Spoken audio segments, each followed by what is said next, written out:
Hello, welcome to Tigers, blah, blah, blah. Another episode. We're on episode 15 now. The Roland Edge of episodes. You can hear Rich Walker. He's my co-host. He's here. Hello. Hello, I'm Luke Flanagan. I'm here also. Hello. And today, it's the first time we've done this, really. We've got two different guests on today. So first one is Joe Appleyard, who works at Hull Kingston Rovers as commentator, but big Hull City fan. So he popped by, didn't he, Rich? And we had a good chat. Yes, yeah, it was nice to talk to him. Nice to talk to Joe. So obviously, you'll I'm sure people enjoy that chat, and also Joe Collins, and you probably know him more as Old Grandpa Joe, which is the viral kid. You'll all have seen the ginger-haired lad who absolutely went mental on YouTube on his video. He is the lad whose passion Hull City do not deserve after their performance against Wigan. 100%. So he's popped by and we've had a little chat about him because he was on Look North previously a couple of days ago. And Peter Levy didn't want to let him talk about everything he wanted to do, so we gave him that opportunity. So he's a intelligent lad, and he knows his football, which I'm sure Rich will agree with me there. He's made some good points. Mm-hmm.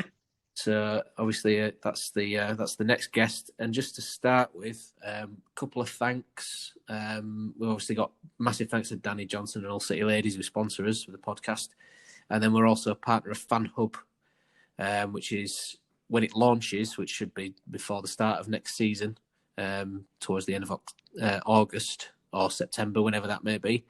They describe themselves as the app that recognises and rewards fans for supporting their local football club. And the hashtag is fans first. So there's a link in our bio if you have a look at that. They're our partners.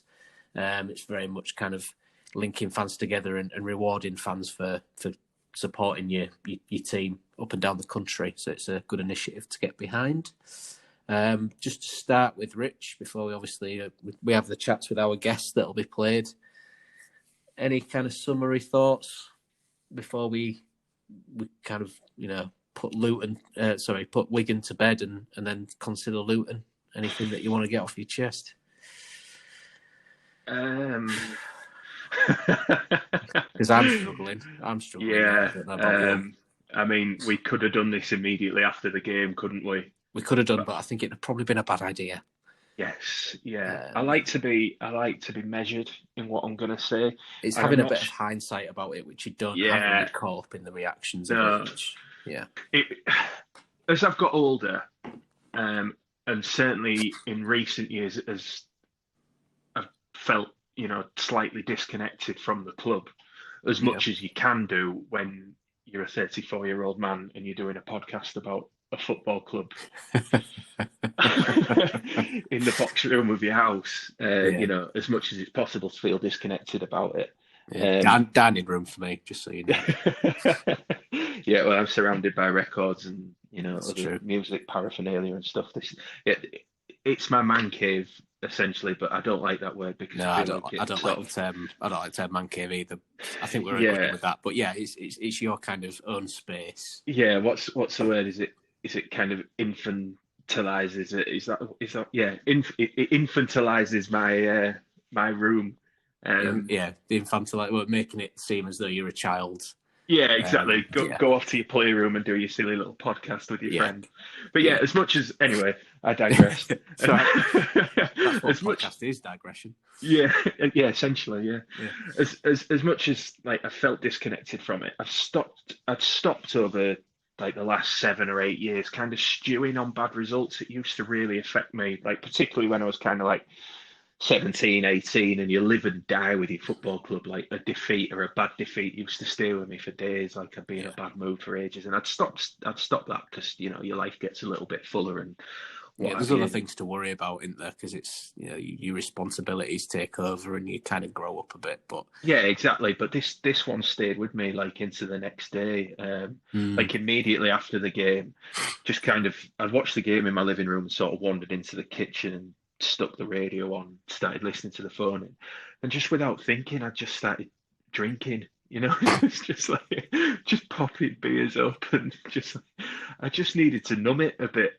And that's how I felt. It just and then the next day, like listening to Dino on Talksport and Ashby on Radio the Humberside. Humberside, yeah, with Burnsy, and just kind of like I was wallowing in it, and I felt like I kind of had to exist in that kind of miserable space with it, just to kind of like, I don't know, not even to process it, but that's just where my mood took me. It was like it's like I wanted to look away from it, but I couldn't. It was such a car crash. Mm. It was, and I haven't felt that way about a defeat in a long time. It really got to me. And I was struck actually on the night of the game by how many ex-players seemed to kind of give an interest or, take an interest in it. You had David Myler talking about it. Yeah. Stuart Green was asking what was going on. Mark Joseph, like even people like Geddo were Yeah, I talking know. I about it. saw that. Yeah. And and Myler said something to somebody that was criticizing him, like told him to wind his neck in and not to give his opinion. He was like, I've given the majority of my career to this club, so I have a right to an opinion, and I'm allowed to care about it. And I was just thinking about the effort that lads like Myler and other players down the years. You can name anybody who's played for the club from kind of 2003 to the last time that we were relegated from the Premier League, and think the sweat that those boys put into dragging this club from the third tier or the fourth tier of the Football League to the Premier League to the FA Cup final to Europe. And thinking about the places that we've been to on that journey and the things that we'd seen, like I'd done, didn't miss a game from like 2003 to 2010, and the places that we'd gone. So I took all that like that experience was quite a personal one for me. Yeah. So then to see that performance on what night was it? Tuesday night? Tuesday night, wasn't it? Tuesday night. See that performance on Tuesday night, I felt insulted.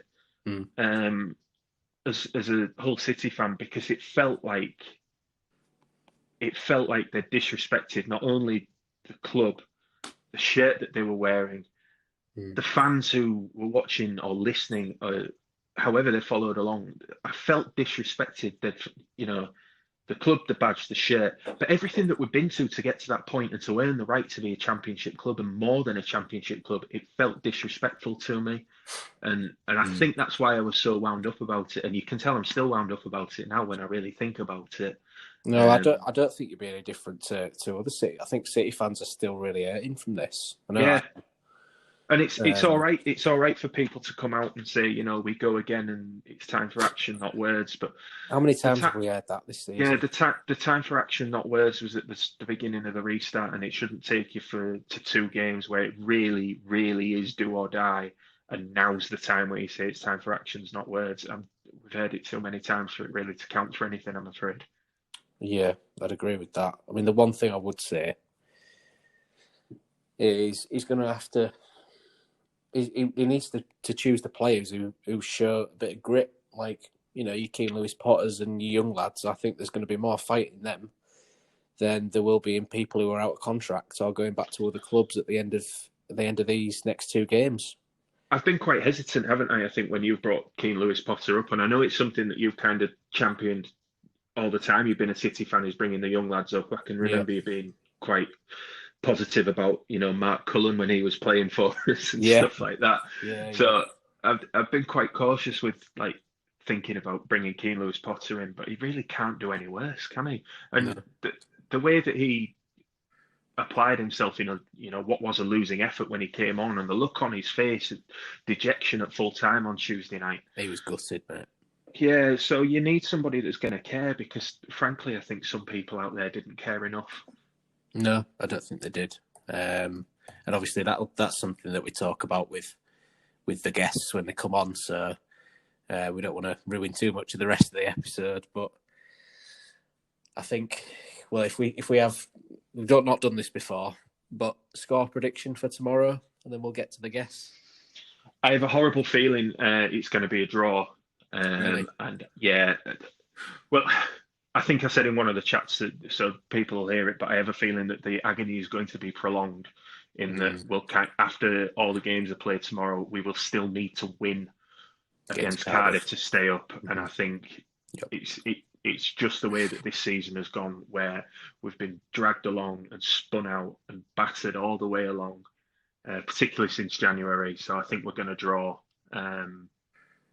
But ultimately, I think we're going down, and we'll deserve it. Yeah, I think we'll lose tomorrow. I think we'll lose 1-0. Yeah, I mean, that's probably more likely. It's just a draw at the moment doesn't help us. No, it doesn't.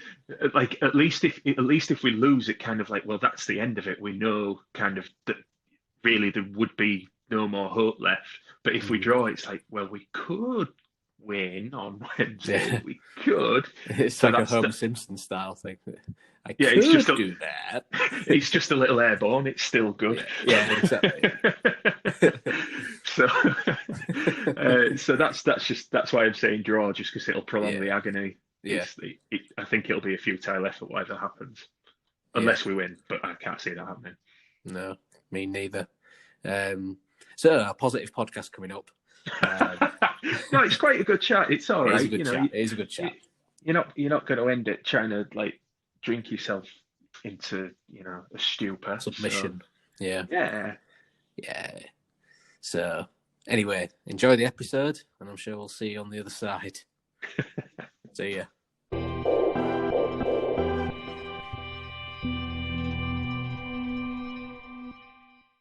Hi, buddy, you all right? Oh, no, yeah, we go all right. Nice one, Joe. You all right? Yeah, I'm good, thanks, mate. Yourself? Good lad, yeah, very good. So, Rich is here. He's co-host. Hi, Joe. You all right? Hi, Rich. You all right, buddy? Yeah, I'm good, sir. Good.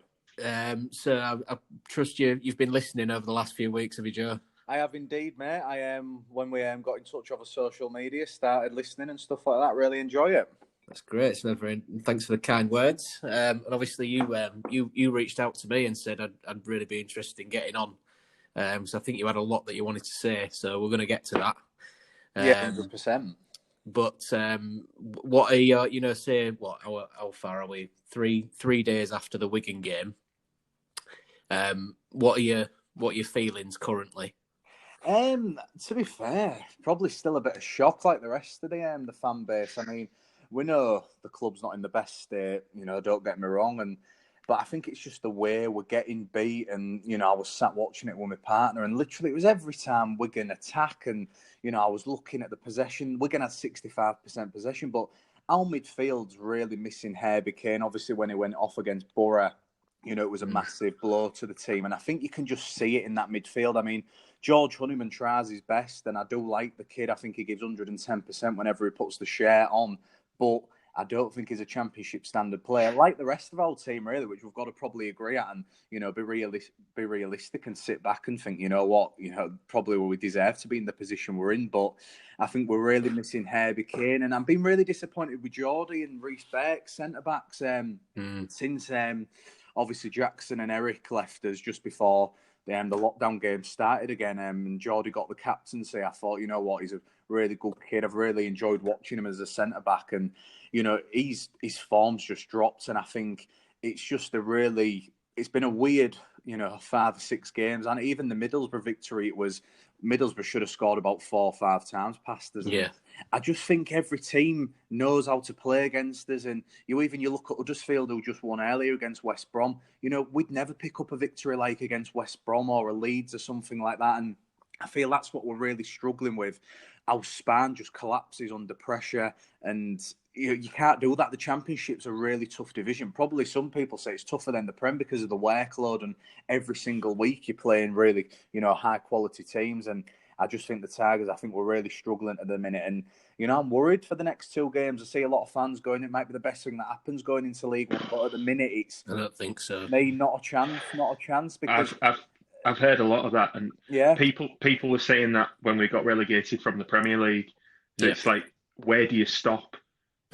It's all right saying, we can reset, but it's not a guarantee. League One is a difficult division to get out of. You only have to look at how long it took Leeds to get back out, and Sunderland haven't had it all their own way. So to say that we'll go down, we'll reset, we'll get new owners, and we'll bring some kids in and get some experience around them, and then everything's going to be magic again. I don't think they appreciate. But that's so much, isn't it? That's so much to actually happen.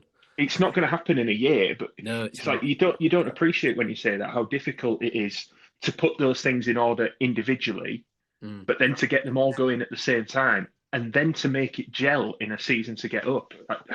I don't think people appreciate how well we did the last time we were in League One to go straight out of the division. Never mind like coming out of it or coming into it if we had absolutely no momentum. It's a totally different animal. It's mad. I mean, the big one is when you look at, we actually only have had one season in League One, which was what, 04-05, because we came up straight away, didn't we? But look at the club, the position that the club was in then. You had an owner who was willing to back the team, and the money that they were spending, relative terms, back then was massive, wasn't it? Yeah, different world. So big. And it's different like world. Now we've got... Go on. We could have anything that, like any player of that at that level that we wanted back then, we could have them. It was like we were the big force. Fagan came and ripped us apart, and Pearson went, I want him. And we got him. Yeah. Because we went out and splashed the money. I know he went to Derby and then he came back for us, but that was the prowess that we had. We were having games at 22,000, and that's the other thing. When we get, when crowds are allowed to go back, whenever that is, whether it's full capacity or not, the relationship's just fractured, innit? There's so many people who stay away, and it's damaging. It's such a worrying time going down to League One anyway. I know someone like Sunderland, they went down, they renewed so many season tickets because they were like, we'll go straight back up this season. Not been simple for them at all, has it? No. Not been simple at all, and they missed out on promotion this time, so they've got another season that they've got in League One.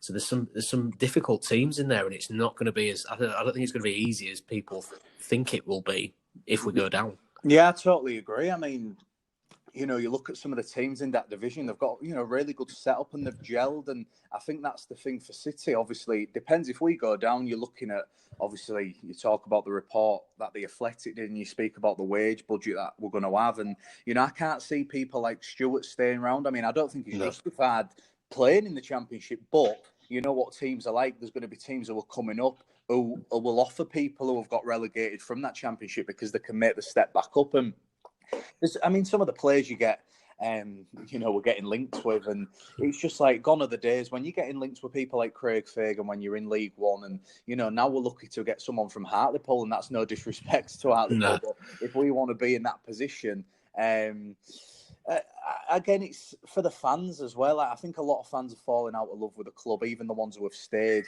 With the all Allen out thing, but even the people who are going. I mean, I go every week, and I sit in the West Stand, and that's like a library anyhow. Never mind it, the best time. Yeah. Even like the music, like there's nothing. There's before the game, like when it was that Tigers, burning bright. Even that was cringy, but it got the fans going, and I hate to make comparisons with other sports, but like I went to the KC for the All Rovers game, right?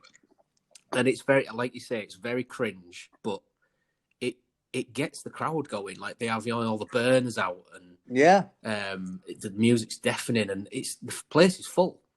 Admittedly, it's two rugby league teams playing away at each other, so the passion's going to be there for that sort of game. So I know it's maybe not an excellent example to use. Can I just be the dissenting voice in all of that and say that I hate the burners?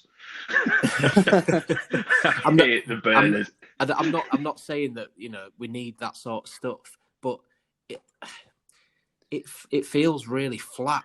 Like, it's tedious, isn't it? Even when they walk out, sometimes like you sat there and I don't even know they've walked out. You just hear the tannoy going off, and it's like, oh god, it's kick off. Like there's no.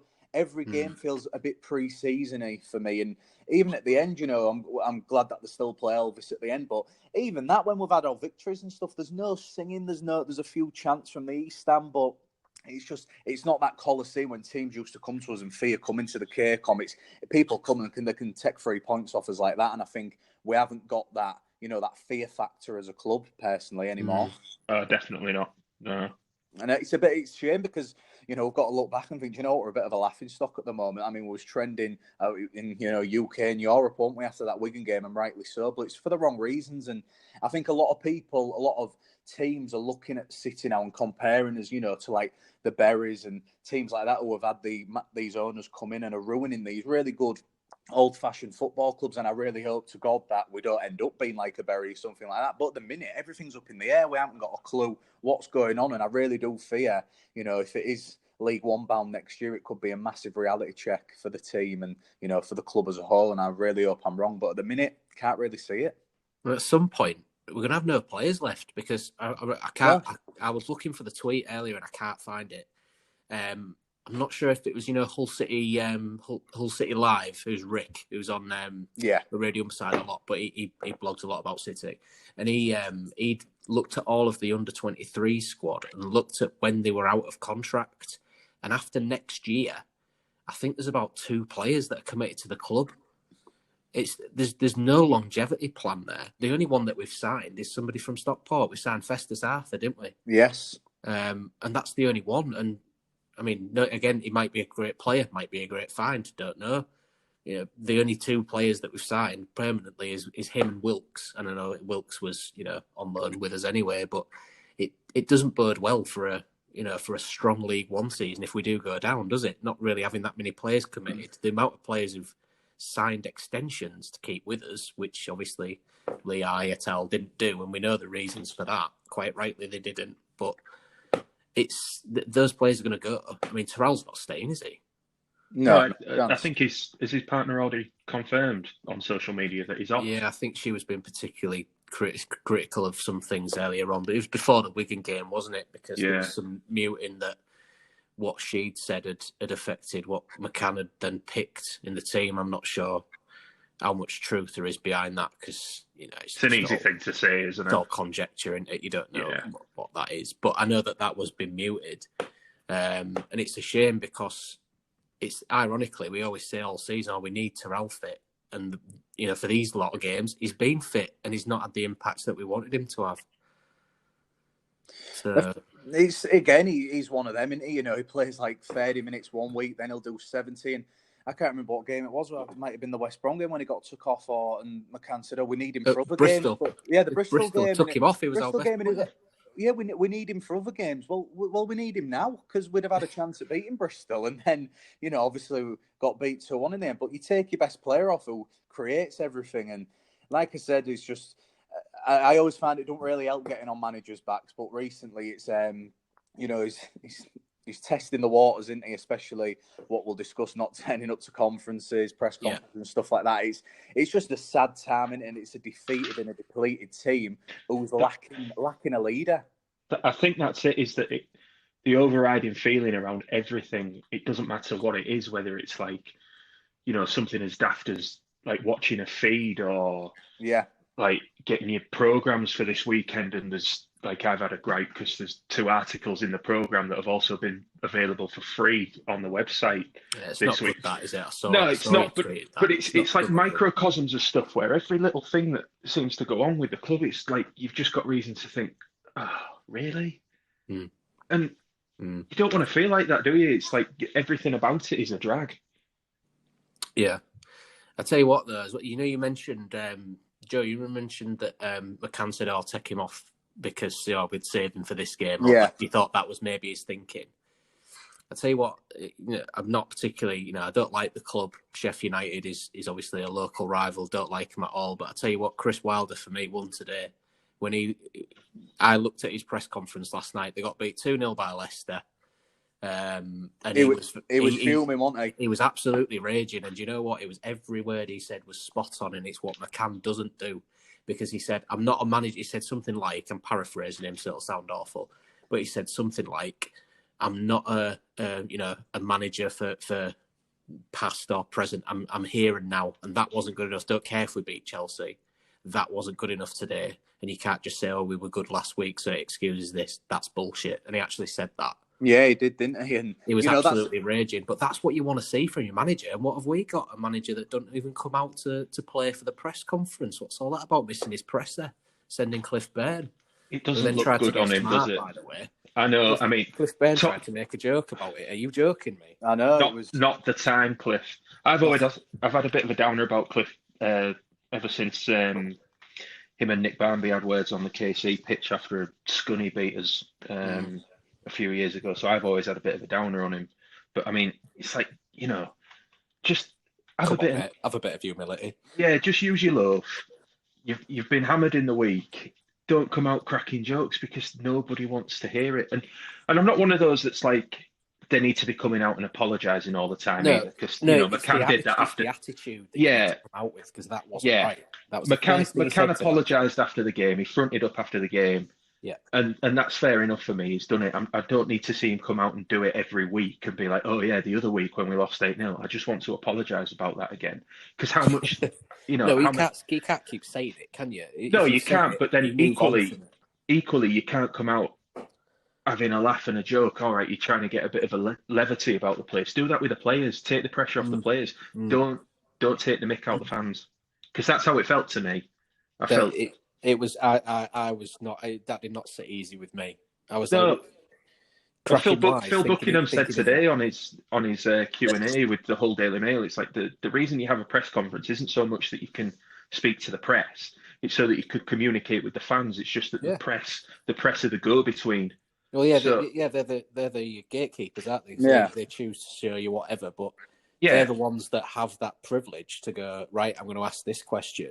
And you could see Matt Dean was like, well, that's not... He didn't like that, did he? He was like, can I get an answer? And he kept his temper. Fair play to him, because I wouldn't have done. I mean, it's understandable as well, like saying, I was expecting to speak to Burnsy. It's like, well, okay, fair enough. Burnsy at one time was the lead sports journalist, but ultimately Burnsy's not responsible for the performance of BBC Radio Humberside. Grant McCann is with Hull City, so it's kind of like, it's a useless comparison in the first place for him. It didn't sit right with me. I don't know how you feel about it, Joe.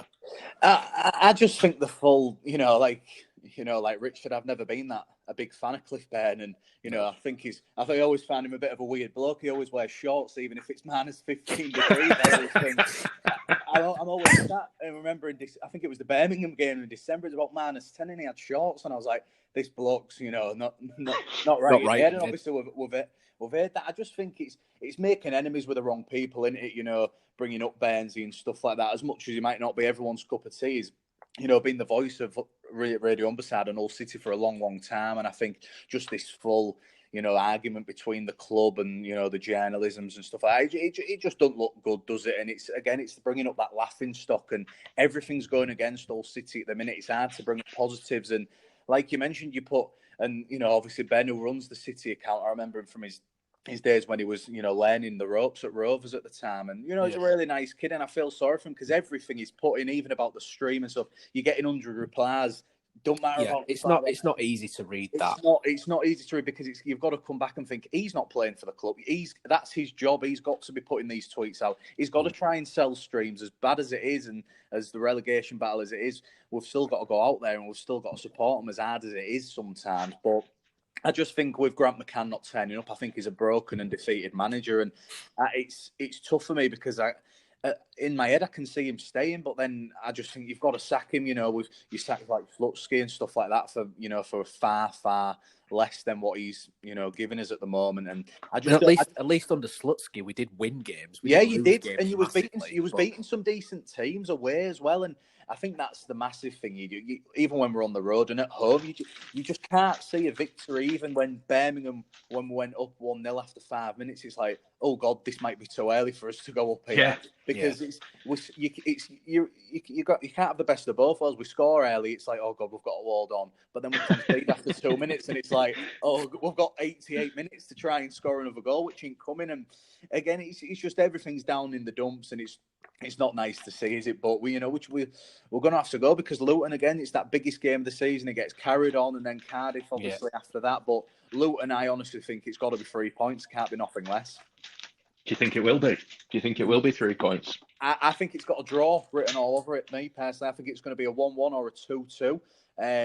I haven't really seen much of Luton. Obviously, I know we beat them at Kenilworth earlier in the year, but I think you look at people like James Collins, their striker, very experienced, and then you've got old lad Sonny Bradley, haven't you? Former player of us at centre back. And I think it's an absolute cert to back him to score any 100%, time. I will say that 100%. I'm sure I'll be putting a request to bet in. I saw somebody had already done that on Twitter, and it was 16-1 they got. Oh, did they? Yeah. Oh, yeah. I'm sure there'll be a fair few on that tomorrow. I mean, it's a weird one with Luton, because they did look dead and buried earlier in the season, but that new manager bounce has actually helped them, just like it helped for Borough when they've got somebody else in, because they actually made the change before anybody else. So they got Jones back in from Stoke, didn't they? So it wasn't going well for him.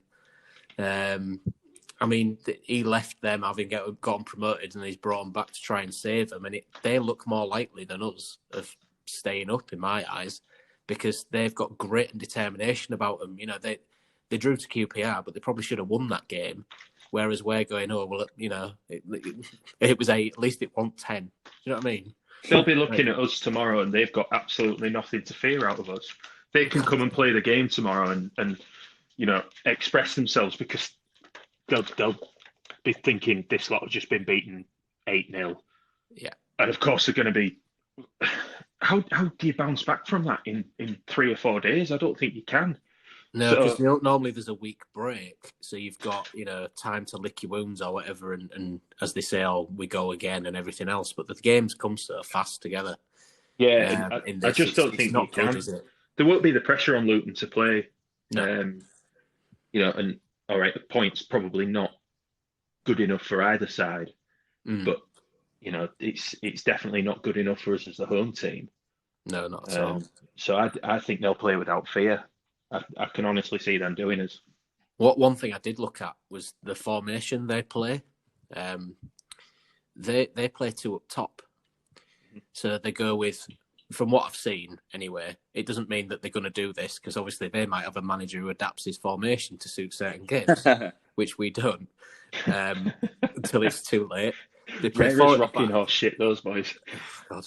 They play 4 at the back, and then they have a holder, and then they have a 3 off that, and then they have 2 up top. So it's kind of an inversion of a 4-4-2 in some ways, because you're dropping one of them deep, and the rest kind of spread wide, and one goes as a 10 behind 2 strikers. So it's going to be a bit weird to see that, because not many teams play with 2 up, do they, these days? Yeah, I think especially not in the Championship. I think a lot of teams, you know, like flood the midfield and have the one up top, midfield's massive, isn't it? And you know, that's another thing on that formation. You know, it's just embarrassing, isn't it? And it annoys me the way we play with McGuinness, and then if it's Eves up front, you've got these 2 big kids. Obviously, Eves is a lot taller than McGuinness, but we play it to his feet, and then when Keane, Lewis Potter goes up front, they start crossing balls into it 3 foot on a peanut. It's just brain dead stuff in it sometimes. Like, you know, I don't like to use that word, but when Eves, as you know, we see what he did against Rotherham in the FA Cup, bearing in mind, it was against Rotherham. In a cup game, anything can happen, but you stick it on his head, and you know the lad could do all right, like we saw when he was at Gillingham in League One. And for me, scored Wednesday this season as well, didn't he? Yes, the Wednesday goal was great. Yeah, he did, and then we kind of that works, and then we just go completely away from it. And I think the midfield, like you said, you know, Luke, is massive in the Championship, and we just haven't got that span anymore. And, you know, we mentioned Herbie Kane earlier. You look and you where's the creativity coming from? Because Terrell's not the player he was, like we said. He's ready to go, and Honeyman tries his best, but just ain't got that skill set. Yeah, we said this Stuart and last week, get 20, 30 minutes every game. It's not good enough. If you're relying on Honeyman for effort, you can rely on him for it. If you're looking for a defence splitting pass, you know, he's not capable of that, and that's not a criticism of him. That's not his game. He's a midfielder that's going to break the game up and win tackles and get in the faces, and that's great. But you can't then expect him, because I know his set piece delivery is very good, but it doesn't mean that he can pick a pass like Terrell can when he's on his day, does it? So no. It's just a very, very kind of, I don't know. It's ebbing away, isn't it? Because I'm just looking at the table now, and obviously Barnsley are bottom on 43. Luton are now like 45 with us. We've got a vastly, I'll say vastly, small goal difference above, which is 3 better. So we're on minus 26. Luton have got the worst in the entire division at minus 30. So there's a 4-goal swing there. So if you think they come and knock 3 or 4 past us, it goes the other way, doesn't it? And then we have the worst in the division. You know, we've come. I can't see him scoring 3 or 4. I think they've scored 31 all season. Yeah, they're not big scorers, but then we're Wigan. No, that's true. Was the lowest. Fair point. They're the lowest scorers in the league. They've just got the goal difference up to +1, so they usually concede about as many as they score. So they're not massive scorers. And obviously, then you've got 47 Charlton Athletic, 2 points above us. Then you've got 3 teams on 50, which is Birmingham, Middlesbrough, and Stoke. Huddersfield are safe because their goal difference is vastly superior. Even if we win 2 games, we're still level on points with them, and their goal difference is better, so they're effectively safe. Yeah, Huddersfield will be safe tonight with that win, and that's massive for them. But it's just confidence, isn't it? We haven't got any confidence, and other teams are picking up victories. Obviously, Charlton have picked up a few against us as well, and and obviously Wigan have got to go to Charlton, and it's looking at I never really like to look at other teams. You've got to win your own battles, and you can't rely on other teams. But that game's as big as Luton at home for us tomorrow, isn't it? Charlton hosting Wigan, that could be vital as well, because if we lose and Charlton win, it's done and dusted, really, isn't it? Well, you're relying on Wigan to get a result there, because then they really would be safe. Even if they get up to 60 points, they get the 12 taken off. They're still out of the relegation zone anyway. It does look like they're going to do the remarkable escape. I mean, if their owners actually did do what is reported and bung on them to go down, then they look ridiculously stupid, didn't they? But I mean, if we talk about team selection, Joe, yes, in your opinion, what would you do tomorrow? It's such a tough one, because I really liked Leo at the beginning of the season. I think up until Christmas he was our best player, apart from obviously Bowen and Grzycki's. But at the minute, it's Pennington at right back. He's really hard to watch at right back. Obviously, I know he's a centre back, and he's obviously been at Everton Youth. They've seen something in a Premier League team, but I just don't see the hype. I think him and Bowler from Everton, I think Everton fans are looking at us and going, do you know what? If you just give us 10 quid, you can have them both, because I don't know how they've both been classed as Premier League players. For me, I'd start Keane Lewis Potter. He's getting 20, 30 minutes and he's doing really well, but we're not seeing enough of him. He's not having enough chances. I think he's got to start maybe for Bowler. I know he likes starting up front, but for me, I can see him starting Eves or McGuinness. I think he likes them too, doesn't he? But then it's Lopez at right back. We ain't got to recognise right back. I mean, obviously with Lehigh going, you look at it and you're putting probably your best centre midfielder at right back, but it's what you have to do because we haven't got anyone else. I mean, and then I think that's less hurtful than playing a centre back there. I mean, he looked good at left back when he's had to go there in the, I think Bristol City, did he play there? He has played there for McCann at Peterborough, so I understand. And he did do some stints at Wigan, so I wouldn't have any qualms about putting him at right back. I'd agree with that. And he's been chasing shadows in midfield as well last couple of games. I mean, there are a couple of the Wigan goals where he's standing off, and I think he was out of position for Millwall's goal. Yeah. So how much does it hurt us in the middle of the pitch? Again, he's another one of those young lads who's maybe not handling the situation that well because he doesn't have anybody to turn to. There's no leader, who's experienced and there's nobody in that midfield to anchor him and just say, like, I know what I'm going to do. I'm going to be 6, 7 out of 10. You play your game, mate. There's nobody like that. And, you can understand that for a kid of his age, it would be a little bit like, well, who the hell do I look to that I can partner with and play off it? It must be difficult. There's no characters, is there, in that team? I mean, when it was 4 or 5-0, I put a tweet saying, imagine these lot against your likes of Ashby's, your Stuart Elliott, stuff like that. And there's just no one who can grind it out when you're 2-0 down. They don't speak. They're dead and buried. And teams score a goal passes. That's it. They've won. We can't come back, in my opinion. I mean, that thing, like, I was talking to Luke in the week, and we both played Sunday League together, and the side that we played for wasn't like the best, pretty poor team. And we had games where we would get spanked like that. So watching it, it's like I recognise the symptoms of people just kind of like downing tools and saying, I don't want to be here. It was quite familiar to me. And it's that lack of people to kind of like, personally take it on the back and say, all right, this is on me. Everybody on me, into tackle, set the tempo for you. We haven't got anybody like that. And it's not just the Wigan game where we showed that either. There's been other games this season where it's like we've conceded goals for fun because of a lack of spine. Like Leeds was like it, nobody dug in. Swansea was like it. Brentford was like it. There's been Stoke away. There's been loads of times where we haven't shown the necessary character to stick in games. Even when we had Bowen and Grzycki, we've not been hard enough to beat all season. So you take those quality lads away and the ones that you can maybe look to dig you out of a situation. We've got absolutely nothing. We're powder puff. Yeah, 100%. And, obviously the Leeds game at home was, embarrassing. The less said about that, the better. But I remember going to Ellen Road and, we could have had them that night. And obviously, today they've been promoted and I think half of Hull are celebrating, which baffles me. Well, but, don't start me on them Hull Whites. We don't speak about the Hull Whites. God's sake. My next door neighbour was playing matching on together about 5 minutes before we went online. So I hope he put his windows through. Yeah, well, I think I'll record the last bit when I'm doing his windows in about 10 minutes. So.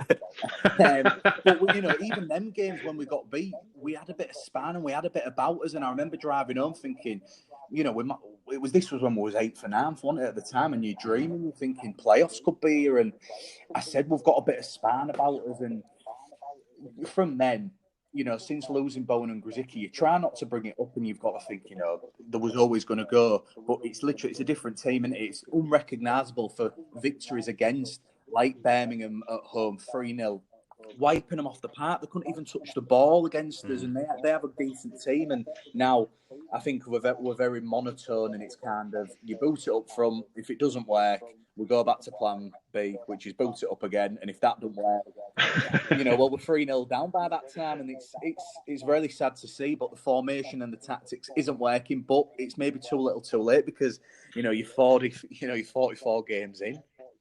That's it.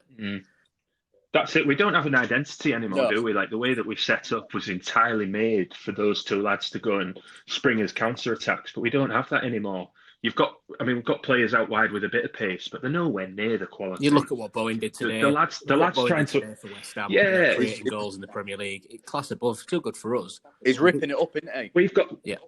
He's doing really well. I'm really pleased for him because when he left, I couldn't begrudge him the move though because he'd done more than enough to earn it.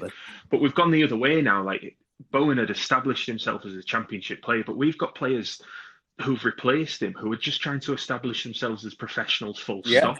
Like never mind find their feet in this league, it's find their feet anywhere. And it's a massive gap. Really is.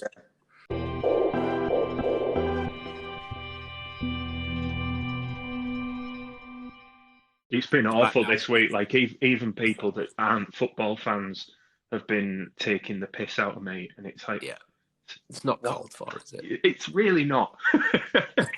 don't kick a man when he's down. Yeah. No, just because we've had the worst defeat for 109 years doesn't mean to say that there's nothing we can say back, is there? That's nothing. it. But it's just like you never like football. It's people who have never watched football in their life, and all of a sudden they know and they ask for your opinion on it. It's like, well, just have a seat. I'll tell you if you want, but you'll be here about 3 hours. So we looked at your choices for the game tomorrow, Joe. Big question I want to ask you. And it's aimed at Rich as well, actually. Would you change the goalie? No, I wouldn't. And that's just off the top of my head. I went to see much of Matt Ingram, have we? And obviously he came. I think the price was about 40k. Wasn't it? We signed him for was it deadline day, I believe. Yeah, I think it was actually. Yeah, and it was kind of looking at it, and he was at Wickham, it was on loan for a few years at Wickham, and didn't get many starts, and I wonder why. But I think George Long has done well in patches, but then the amount of shots that he has to save, eventually he's going to let some in. But I think at this stage of the season, again, we're using this phrase "too little, too late." If it was 10 games ago, give him 12 games to finish it. But at the moment, I think putting Ingram in, I don't even. Do you think it'd do more harm than good? I think it would, because obviously with this corona, normally it'd have been playing for the under-23s at Bishop Burton or whatever, depending on whatever they want to do. But for that, these kids who haven't played, they haven't played for 4 months, is it? So he'll be very in pre-season mode, and there's only so many times training, especially as a goalkeeper, your reactions have got to be on point, haven't they? And it's not a proper game time. No, and I think it's one of the things. No, sorry, Joe, go on. It's one of those things as well that they were saying about keepers all over the place, like not just in the Championship, but like Germany and in Spain when they restarted. that they were struggling with the timing because it had been such a long layoff for them, and that's for number ones. You know, like Joe says, people who've been playing football all year long. So you bring Matt Ingram in, and he's not played a game since the cup game at Rotherham. He conceded 2 that game. Yeah, he did. Well, he didn't have a brilliant game, did he? You're asking an awful lot. And the other thing is a complete unknown quantity. It's such an easy thing for fans to say, change the goalkeeper, that it's just one of those things that people say, it's like, hey, shit, get him out, get somebody else in. And, you know, because it's like, I was saying about Terrell last week, wasn't I? He became a better player through not playing. Yes, because we know what he could offer on his day, and because he didn't get the chance to do that, everybody had said, well, Terrell would have been fucking mint. And I'm one of those people. I was fuming that Terrell wasn't starting. But it doesn't mean that it would have affected the game necessarily, does it? It's very much a potential in that respect. Yeah, it's all ifs and buts, isn't it? If someone makes a mistake, if Stewart makes a rubbish pass, well, Terrell would have done that. But would he? You know, realistically, would he? It's the full thing. But on the goalkeeping front, I'd really like to see Will Mannion getting a chance next year. You know, I know he's been at Kidderminster in the Vanarama, and you know, I know he's only been playing in that division, but he had a lot of raps, especially at the under-23s, and you know, he spent 2 years in quite a tough league. You know, not playing on the best pitches, you know, doing it tough, especially when the weather's bad over, you know, the winter periods and stuff. So he's been playing week in, week out, and I haven't really had a look at where Kidderminster are in the league or anything like that. But, you know, I definitely see him as maybe your bench next year, you know, because you want these young local lads, and you're going to get like Brandon Fleming back from Bolton. You know, Robbie McKenzie's going to be vital next year. And it's about these Hull lads, you know, no disrespect to them. They might not be the best, but they're probably going to be all we've got. And you want to see them old lads coming through because they know what it's like to play for the club and they want to play for their own city. But, you know, for me, probably, you know, keep George Long in for the next 2 games and then we assess. We don't know what's going to happen, we don't know who's going to be here next year. But at the moment, probably for me, Matt Ingram. I mean, was it a 2-year deal or a 1-year deal? Is he here for next year as well? I think it's 2. They don't like giving any more than 2 years, do they? No, they don't. They're very stubborn about that, aren't they? But, very much so. But then again, you can just see him keeping the same team. It's kind of like, we'll just go until the season's over. It's, you know, can't be bothered anymore. Let's just pick the same formation, same team, and hope for the best, really, innit? Which is sad. Yeah. You mentioned earlier about Device and Burke, and I agree with what you said there, because you thought it would be a great partnership. Yeah, I did. Originally, when me and Rich, obviously, when we started recording this podcast, we just... It's mad how it's gone, really, because it was just 2 mates talking about City. Yeah. And then, obviously, the amount of players that Brendan Smurthwaite was able to get for us to come on and have a chat was just mad. Yeah, it was brilliant, especially over lockdown. I wanted all the old players. It was good to I mean, that was kind of the thing that we had a lot of, you know, memories about, you know, shared memories that me and Rich had been to games together and stuff like that.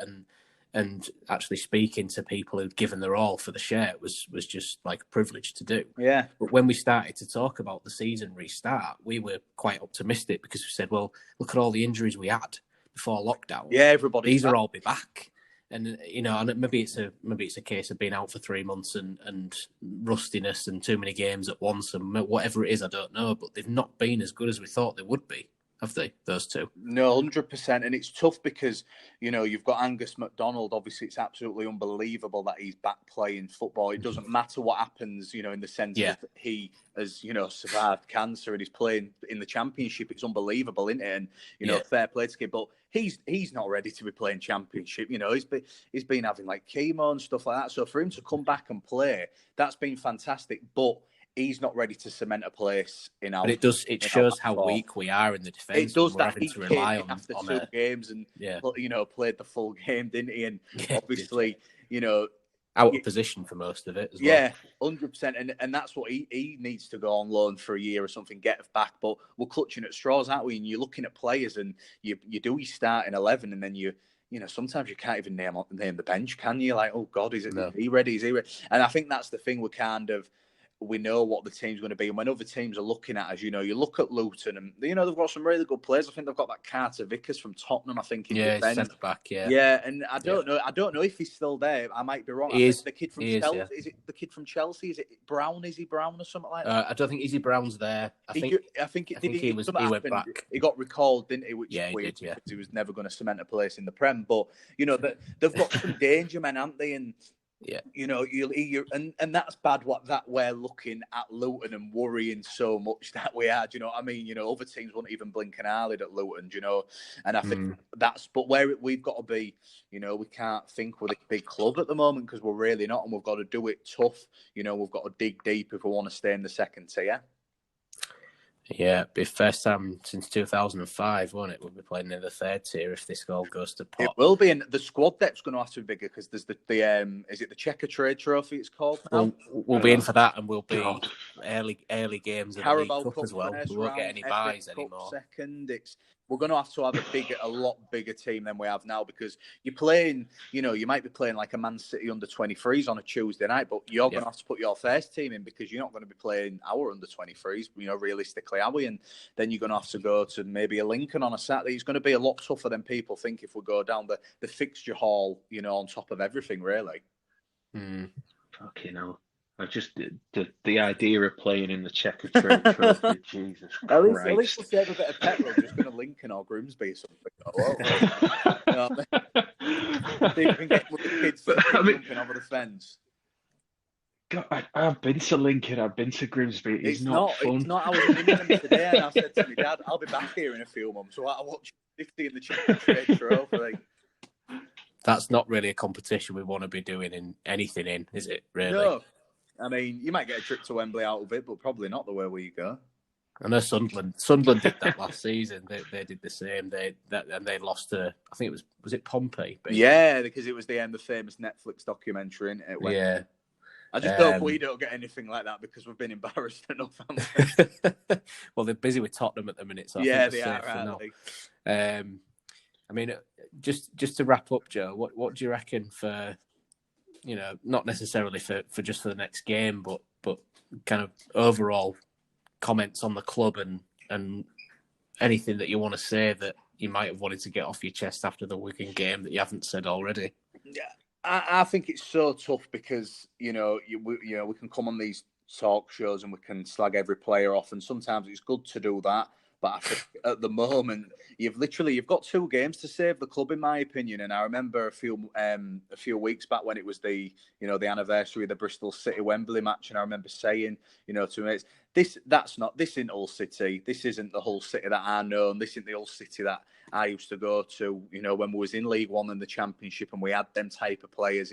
It's totally different. And and me personally, I'll admit to this on this talk show, when the whole thing came out with the Allens, I was kind of like, oh, do you know what? Just get along with it. Obviously, people now, I'm a massive Hull KR fan, and they've changed the stadium name about 7 times in the past 10 years, and you kind of go along with that. But I think at the time, for me, it was kind of like, oh, we might get a lot of money, and obviously it was then the Europa League came and the FA Cups, and it was kind of like, do you know what? We're building something here, and it's so sad to see in 6 years how much we've declined. And I think a lot of people, are getting to that reality stage now and thinking, do you know what? It's taking its toll. And the Allens are killing the club, and I'd take any owner over them at the minute because they don't want to be here, and the fans, we don't want them to be here, but they're here at the moment, and there's nothing we can do. And there's only so many times we can tweet it. There's only so many times we can protest that the same they're going to do tomorrow. It's not going to chuck them out of our club, sooner than it is if we just leave it. And I really hope to God we don't go down, but at the moment, my gut feeling, I don't know about you, so I can't see us staying up. I really can't. I can see us finishing bottom. No. I said that last week. I mean, Barnsley looked miles better than us last night. Yeah. Who have Barnsley got? Who have Barnsley got? I haven't looked. Tomorrow. They've got Wigan, haven't they? Yeah, they have. They have Wigan to play. They have Wigan tomorrow, and so they have Wigan last game. No, Wigan's tomorrow, isn't it? Oh no, sorry, no, it's Forest, not Wigan. Forest and Wigan tomorrow. Yeah, sorry, I was getting them confused. So it's Forest tomorrow, and then they've got Brentford on Wednesday. Because actually with West Brom today, Brentford. Brentford need 2 wins. They're in the Premier. It's in their hands now. So they'll be pumped for that. Yeah. I think tomorrow, it's literally by 5 o'clock tomorrow, we might know the fate, really. I mean, it could be before we even kick off. 12 if Charlton get anything. Oh, it's Charlton the early kick-off. Oh. Yeah. There's 2 early kick-offs tomorrow. So start biting my nails at 12 then. Yeah, it could work in our favour, that. If we know what Charlton have done, then it's like massive incentive. Yeah, it is, because they'll know, won't they? As much as they say, we don't look at other results, they'll know what they're Of course they will. Yeah. We'll see, hopefully. I mean, you never know, do you? You never know what's going to happen with this City team. But I just think, fair enough getting beat at 4-0, 5-0, but 8-0, I think it might be a bit too much to come back from me on a personal level. Who's played sport, you get these hammerings. It can go one way or another, but I just think what's happened this week with the manager, with everything, I just think it's going to be too much. And I think we're going to draw. I think we're going to draw tomorrow. I don't know what Charlton are going to do. They're not my team. I don't know. We don't watch them week in, week out. But for me, I think personally a 1-1 or a 2-2 tomorrow, and then it's going to Cardiff trying to beat them who are gunning for the playoffs, which is going to be, probably the impossible task. Yeah, because it's in their hands at the minute as well. They just need to keep winning, and they're safe in there. They're not relying on anyone else. I can see it being a draw. I think City will draw tomorrow. I think Charlton will draw. And the only reason I think that is it's just going to prolong the agony, and then we're going to go down on the last day of the season. It's just going to... That's the way this season's gone. It's like death by 1,000 cuts. It's leading you on, and it might get a little bit better, and then it's just dropping you, 10 floors. Yeah, exactly. Do you know what was very interesting? Just to end this, I tried to look on Paddy Power, although other bookmakers are available, but Paddy Power was the one I had on my phone. I tried to look. Do you know when you look for outrights? So you say who's going to get promoted, who's going to get relegated. They're not taking any bets on relegation. There's no markets available. Really? Yep. And I don't know if that's got something to do with Wigan, with the points deduction. Yeah, there might be. It would skew it, maybe. Because people put a lump sum on. And Sheff Wednesday, potentially, although that's gone very quiet recently. There would be nothing better. And I did say before, I take no pleasure in Wigan getting 12 points taken off them, even after beating us. They're not a club that I'd wish ill on, but Sheff Wednesday on the other hand. Sheff Wednesday on the other hand, I would much rather it happen to them than somebody like Wigan. But I'd take another 8-0 tomorrow if we see them get that. As bad as that seems. Only thing is they'd get to appeal it through Court of Arbitration for Sport or something. They'd take about 2 million fans to the appeal, wouldn't they? Yeah, they would do, yeah. They're still stood outside Wembley, aren't they? Waiting for They took that many fans, they're still waiting to get in. Yeah, it's such a shame, isn't it? But, what can you do? What can you do? Well, we live in hope, don't we, for tomorrow? We do indeed, mate. It's do or die, isn't it? And it could be the future of Hull City at stake. So if they're not up for this game, they're never going to be up for anything. No. That's all I'll say. Yeah, I don't care. If you're clearing off, I don't care. Just give us 180 minutes over the next 5 days, and then you can do whatever you want. Exactly. Yeah. Yeah, that's what it is, isn't it? Give it all. You're on a few grand a week. Do you know what I mean? People are there to put on that shirt tomorrow. You've got to... reality's got to sit in and go, we aren't being good enough, but you've got 180 minutes to change your season and, hopefully save a team from going down. Absolutely. Hey, listen, Joe, it's been great having you on, mate. Thank you, guys. I've really appreciated it. It's not the best time to come on, is it? But we've made the best out of it, and hopefully can do it again sometime. No, yeah, definitely. Yeah. As soon as the new season starts, we'll be wanting people to come on and stuff. So and hopefully get to a few games next year together. Then, if we can start going back and stuff, especially them away games, get some of them under our belt. Hopefully, not many new stadiums, but maybe ones that we've been to already in this division. So we don't go spectacularly spiraling down the leagues. But yeah. Yeah, looking forward to that trip to Wickham. Let's look at it on the positive. We're looking forward to going to Wickham. Well, some lovely pubs in Wickham, really. There you go, you sold me. As long as we book a table, we'll be all right, won't we? Oh, yeah, don't forget your maps. All right. Great to speak to you, Joe. We'll speak to you again soon, mate. Thank you, guys. See you later. Bye-bye. Cheers, Joe. Take it easy, mate.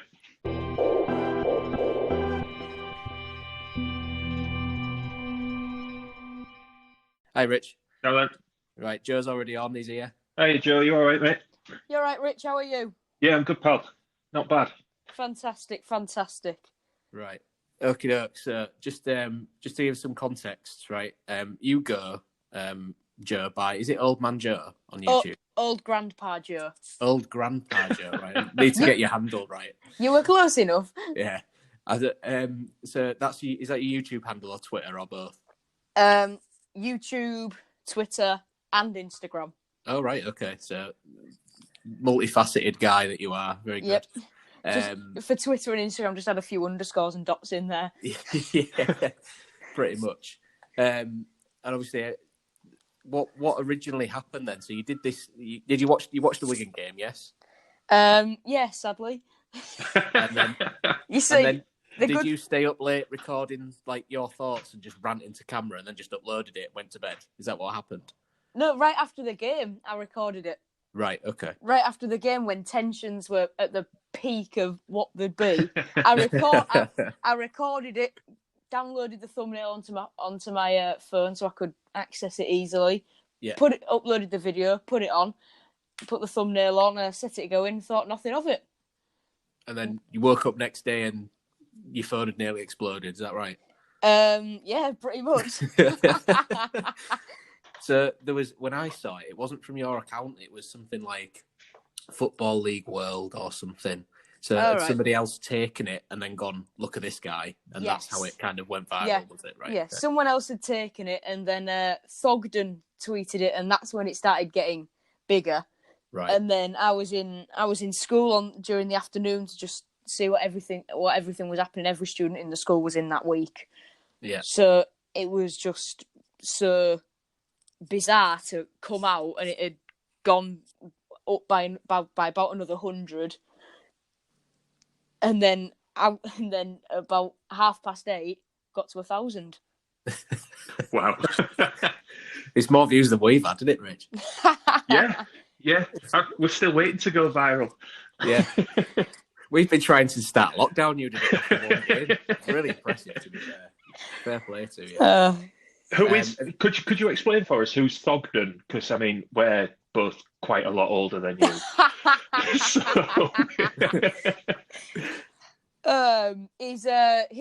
another YouTuber. He's got 300,000 subscribers. Right. And he's a Bolton fan. Oh, okay. And every game they go to, his dad does a beer review, and also buys his son lagers instead of Cokes. His exact words were, "My son wanted a Coke, but he's getting a lager because no son of mine's going to drink a Coke." I'm gonna have to check that out. So it's Thogden TH, isn't it? Yeah, Thogden TH. Right. Okay. So he got hold of it, and then your video was then retweeted through his account, and everybody started to see it, and it just went. Then that went all over Twitter. Then the Irish guy from HITC Sport, their YouTube channel, they've got two separate channels. They've got the Sport and Sevens, which is like top 7 in football. Yeah. The guy who runs Sevens is a Hull City fan. Yeah, I watched one of his videos the other day. He's fantastic, isn't he? Yeah, it was good. I enjoyed it. Then the two on HITC Sport, the Irish guy who just goes on and on and on, a bit like myself. And I like us as well, bit.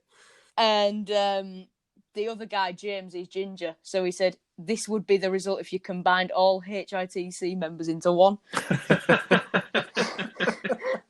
Ginger Ranter, who's a Hull City fan. There you go. And obviously, after that, on the back of that, before we get to your views on City and stuff, because you was on Look North, weren't you, a couple of days ago? But even before that, I had a United fan called Matt Goldbridge. He was he tweeted the video and said, "Imagine what it's like when his mum tells him they've got no Frosties in the shop." So then I replied to him very sarcastically and said, "Joke's on you, Goldbridge. I don't even like Frosties."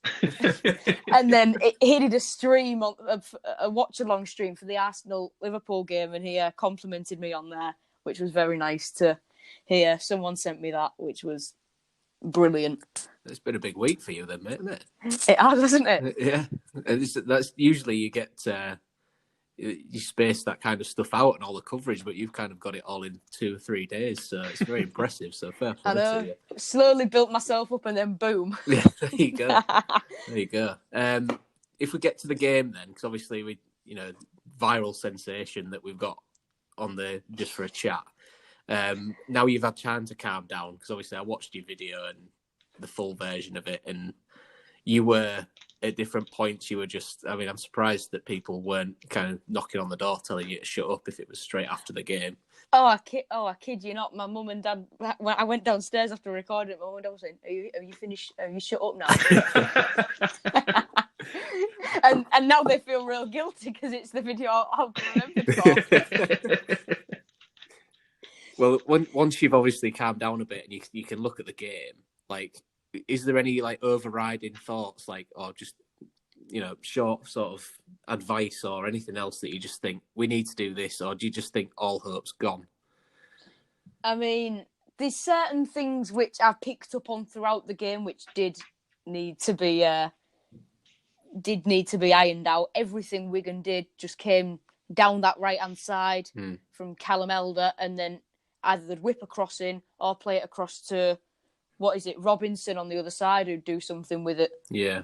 So it's, I said I've put my preview out for the game today. I said, I'm not sure if Fleming's available, but if he is, get him in. Because we actually had this discussion, didn't we, Rich, a couple of weeks ago, and I don't think, unless we've got a serious injury list, that he's even eligible to play.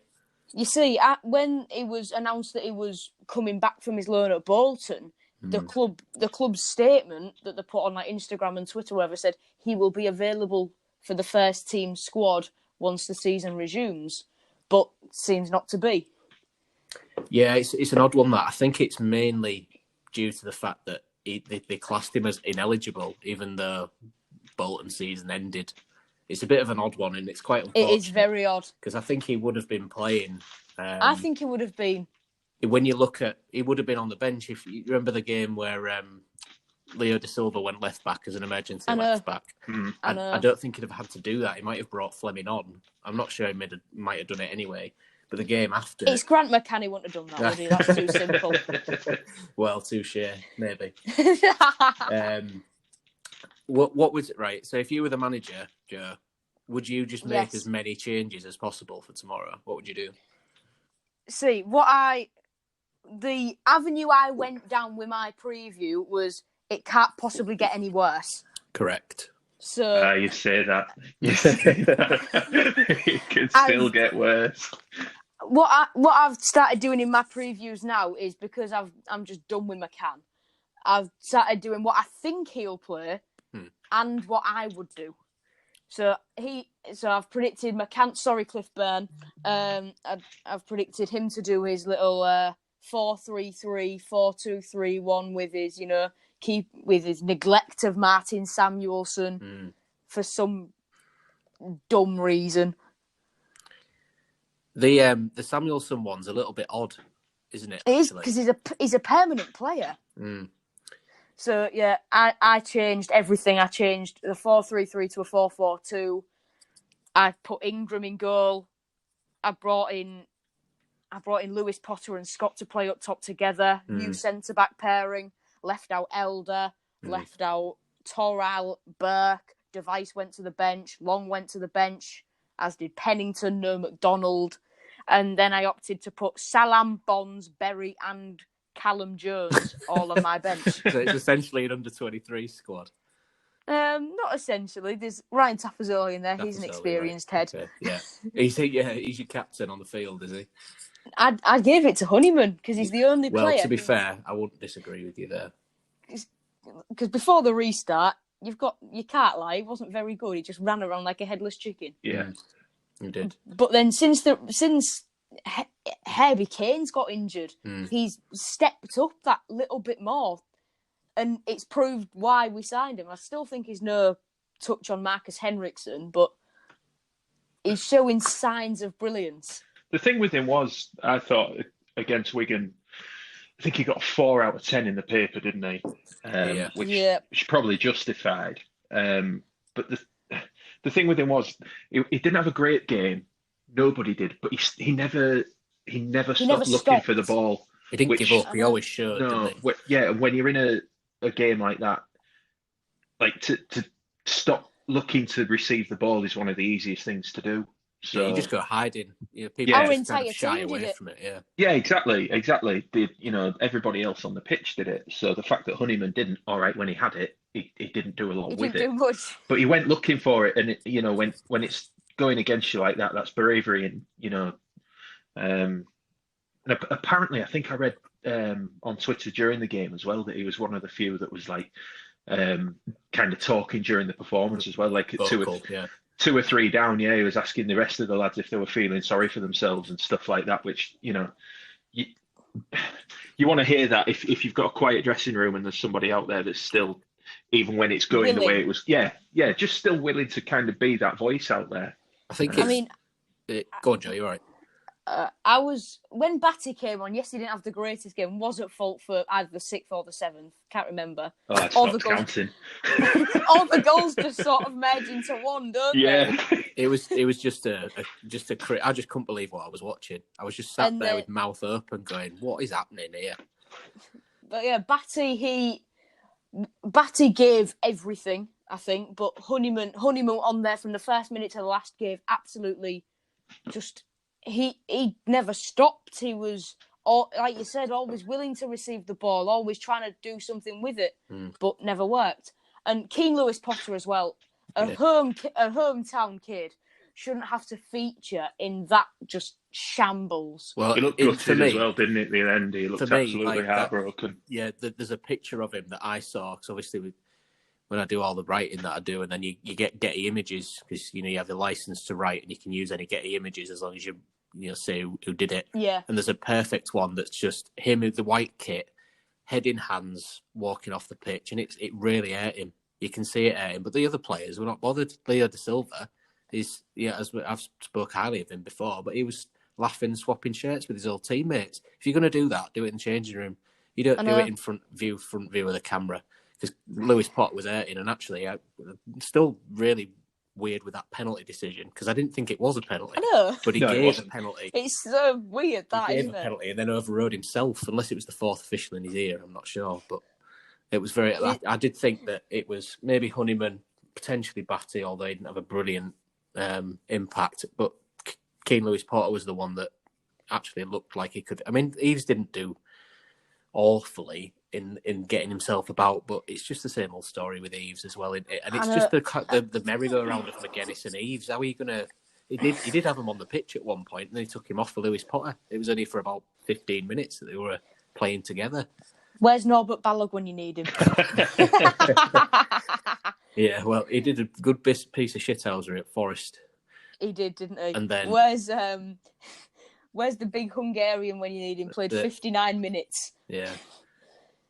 That was an odd one to get rid of him at the time we did as well. You see, what with all the injuries that we've had this for years. What do they do in training? Just kick each other? I think the bigger question, what do they do in training? I mean, they can't work on defensive shape. Crossbar challenge? Well... No wonder we never score. Well, I think it's probably the closest they ever get to kicking the ball in the goal, because... It's not a good state of affairs, is it? And the funny thing about that is they still miss. Yeah, I'm sure they probably do. I'm sure they probably still do. They're trying to hit the crossbar. They don't get it. They're trying to go in the goal. They miss it. Well, they can't hit the target no matter what they do. Well, I think maybe they should aim for the corner flag if they're that terrible at shooting, and then maybe it might have a roundabout chance of going in. Just before, it's been real great to speak to you, Joe. Before you go, have you got a prediction for us? You want scores and like the eventuality of the game? What do you think is going to happen tomorrow? Now, Luton. It's a case of, well, I think we're going down anyway, but it's even more so now. It's whoever wins stays up, because Charlton play Wigan. I can see Wigan getting the result there. I agree there. I mean, Wigan do have these things where they batter teams and then just slump, but they know how much they need, and they're nearly there. That goal difference swing will be massive now they've beaten us 8-0. And obviously Barnsley, they've still got Leeds to play. So they played them. They played them. Last night. They did. They did, didn't they? They did lose. So they are 2 points below us, but we've played the same amount of games. So Have they still got Nottingham Forest though? Yeah, they have. Yeah, so that's a tough run in for them. I mean, Huddersfield, I think they're safe now. Yeah, it's between it's between the 3 promoted clubs from last season and us. And I hate to say it, I think we might be taking the hit. I said in my my preview that it would be 3-0 to Luton because I've got no hope left, and I completely stand by that. For my entire life, I've been watching this team since 2012, 2013, when I was about 7 years old. I have always been the most optimistic supporter in my family. My granddad's always been very, it's all right, but still not great. Yeah, a bit pessimistic. Yeah, my dad said at the start of the season, Grant McCann's going down, don't care if we keep going or not. Right. So, and I hate to say it, but he was right. Yeah. All very positive around your house then. I know. That's experience, you see. I know. Being a City fan. You've been spoilt when you've been growing up, mate. That's I know. Yeah. I know. I'm still... normally, I'm very optimistic. And last couple of days, I was on the phone to my friend watching the Wigan game, and he said, no, you'll stay up. It got to 3-0. He said, you'll win 5-1. You'll win. You'll win 5 whatever. And I said, you're only just trying to cheer me up, aren't you? I know what you're doing. Because, support your local.